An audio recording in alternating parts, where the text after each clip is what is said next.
السلام عليكم، ازيكم عاملين ايه؟ يا رب تكونوا بخير يا رب.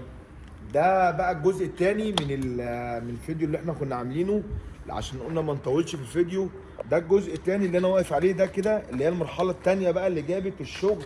نص الشغل اللي هو يعتبر كان متعلق تحت في البدروم، اللي هو كان لما ننزل تحت ان شاء الله هنبقى نقول كان في شغل عندي متعلق تحت في البيزمنت في البدروم، والبدروم كان فيه مستوى واطي كده، فكان مدمر معايا البدروم خالص، غير مستخدم.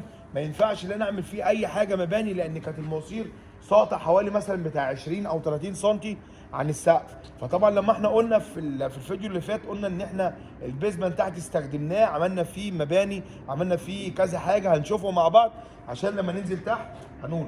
هنا بقى احنا الصرف كان ماشي تحت معايا، وكان طالع من تحت السلم كده، خارج من بره ماشي، كل ده ماشي معلق تحت، كان ماشي معلق وطالع من عند الباب عند غرفه التفتيش اللي انا كنت قايل عليها، اللي هي هناك دي اللي عند الباب. كان في غرفه اللي احنا قلنا احنا لغيناها. طبعا احنا بقى لما عملنا الغرفه بتاعتنا جبنا الخط ده، ورحت انا عامل غرفه هنا كده في المكان ده عشان اجيب عليه الضغط والمطبخ والحمام بتاع السواق اللي قدامي ده. رحت عامل غرفه هنا كده مكان ما انا واقف، اللي هي جايبه معايا من هناك من الغرفه الرئيسيه، جابت هنا، ورحت عامل بالتراب زي ما اتعودنا عملناه في نص الغرفه، عاملينه هنا كده اهو. ادي الجليتراب وادي الغرفه، وعملنا بقى عليها الشبكه اللي احنا شايفينها دي. الشبكه دي بقى جايه ايه هنا؟ دي المواسير دي كلها، كل حاجه ماشيه ليها بخط والكلام ده. طب بص حضرتك، الحمام ده حمام، يعني ده هنا كده ده دي غرفه سواق بحمام، بس هي مقفوله دلوقتي عشان في حاجات جوه. دي غرفه حمام بسواق، خدت خط 4 بوصه لوحده، وخدت خط للبلاعات لوحده 3 بوصه ماشي. الثلاث مواسير دول، الخط ال3 بوصه ده، انا عندي المطبخ هنا على طول في ظهري هنا كده، ده كده يعتبر المطبخ. الخط ال3 بوصه ده لصرف المطبخ مباشر لوحده، مش مشترك مع اي حاجه. الخطين ال4 بوصه دول، واحد جاي الصرف بتاع الحمامين اللي هم فوق اللي في ظهر بعض، والتاني جايب معايا الصرف الخفيف ال3 بوصه، ولو في مطر او في اي حاجه من فوق جايبها معاه. ليه ما رميناش حاجه على حاجه؟ ليه ما خدناش ال4 بوصه اللي جايب من فوق؟ كان يجيب معايا مثلا الحمام ده، هو الاستشاري طلب كده، وهو بصراحه ده الافضل. يعني هي المسافه بس طويله شويه، عشان ما كانش هينفع اجيب انا الغرفه هنا، لان ده السقف معايا بتاع البيزمنت تحت بتاع البدروم، فمش هينفع احط غرفه هنا. طب احنا كده هنعلى. احنا الاول كان المستوى كان ماشي معايا مع اول درجه ده، عشان نحل المشكله هنا كان الحل بتاعنا اللي انا عشان ارفع المواسير من تحت الماشيه معلقه، الحل بتاعها اللي انا اجيبها معايا هنا من فوق، وده يعتبر جراج بتخش فيه عربيه او كده والكلام ده. قلنا ان احنا هنعلى بالمستوى ده، هيبقى مثلا اول درجه دي هتموت معانا، وهنمشي الانترلوك اللي احنا فاكينه ده هيتبلط تاني، وهيمشي معايا بالمستوى ده كده وانا عليه. طب انا كده مش هعلى عن مستوى الشارع ده ان شاء الله. انا الكربتين دول طبعا معلش عشان احنا حبشنا كل الكلام ده، احنا واخدينه كلها كعان مفتوحه معانا، يعني معانا الصوره ما هنحطها بردك عشان الناس تشوفها. كل الكلام ده كعان مفتوحه.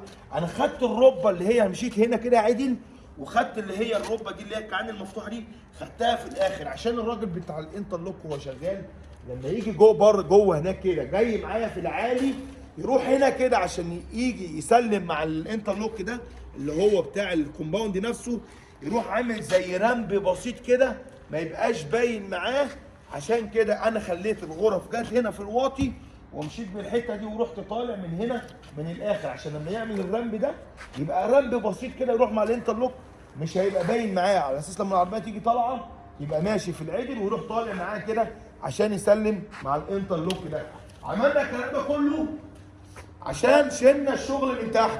يعني احنا حلينا، قعدنا ندرس في الموضوع ونيجي منين ونعمل ايه والكلام ده. الشغل ده كان ماشي كده هو تحت السلم من هنا، وطالع في الغرفه ماشي معلق تحت. اما ننزل تحت هنعمل الفيديو بتاع تحت وهنقول شلناه ازاي وعملنا ايه والكلام ده. ده كان الجزء الثاني بتاع كتر المواسير، عشان الناس تبقى عارفه احنا عملنا ايه. وان شاء الله اي حاجه في الدنيا ليها حل، ما تعودش نفسك ان انت تقول ما ينفعش. اي حاجه ليها حل، اي حاجه محتاجه ان انت تشغل دماغك فيها وتدرس الموضوع وسهل الموضوع عليك. يعني احنا كان والله كان الموضوع هنا ما كانش سهل، وموضوع كبير جدا. انا عندي هنا لسه تحت فيه فرح مواسير، موضوع كبير مش سهل. ان شاء الله هنعمل الفيديو بتاع الدور بقى ايه بتاع البيزمنت والكلام ده.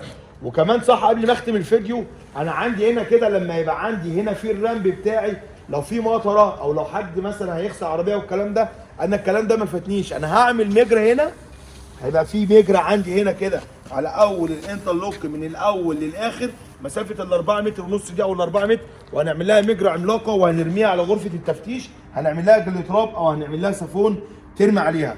الموضوع زي ما قلت لكم ان شاء الله محتاج ان انت تدرس شغلك كويس، وبرضك يعني ما تجيش وان انت تشتغل على طول، لازم تشوف وتدرس وتعرف ده يروح فين وده هيجي منين، عشان حاجه الناس غاليه ومفيش حاجه رخيصه النهارده. ومحمد شعراوي بفضل ربنا علينا بنعمل تاريخ لينا في كومباوند مفيدة، والسلام عليكم.